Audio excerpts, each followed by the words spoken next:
Perang Dunia Kedua berlaku sekitar 1939 sehingga 1945. Perang dunia ini berlaku di antara dua pakatan iaitu Pakatan Berikat dan Pakatan Paksi.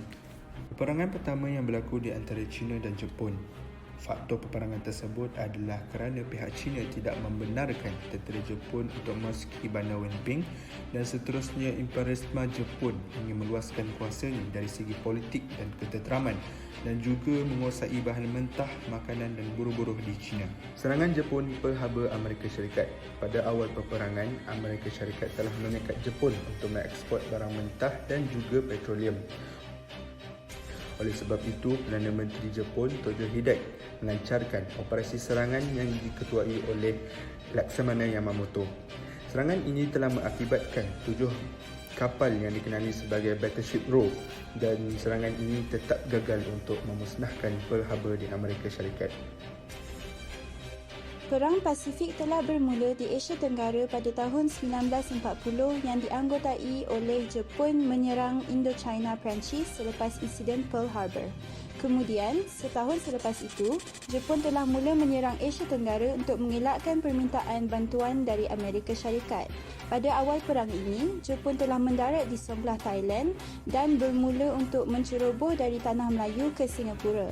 Di Thailand pula, Jepun tidak menghadapi tentangan besar dan pada tahun 1942, seluruh Tanah Melayu dan Singapura telah diambil oleh Jepun. Pada tahun 1941 dan 42, Jepun telah mencetuskan kekejaman dan penderitaan kepada pelbagai negara dan pada tahun seterusnya, apabila berlakunya peperangan antara Pulau Marshall dan Pulau Solomon, Amerika Syarikat telah bersedia untuk berperang bersama Jepun. Amerika Syarikat telah menakluki peperangan itu dan pada tahun yang sama, telah yakin mendapatkan kembali negara Filipina. Seterusnya, pada peringkat terakhir peperangan dunia kedua, berlakulah kempen di New Guinea, di mana tercetusnya penaklukan Pasifik Tengah serta pencerobohan tentera Jepun ke Filipina dan peperangan dengan tentera Jepun. Oleh itu, pengeboman di bandar-bandar Jepun telah menyebabkan pencerobohan di Okinawa dan pencerobohan ke atas negara Jepun serta pengeboman ke atas Hiroshima dan Nagasaki. Seterusnya, apabila berakhirnya peringkat terakhir peperangan dunia kedua, Jepun telah menyerah kalah atas desakan oleh negara-negara lain.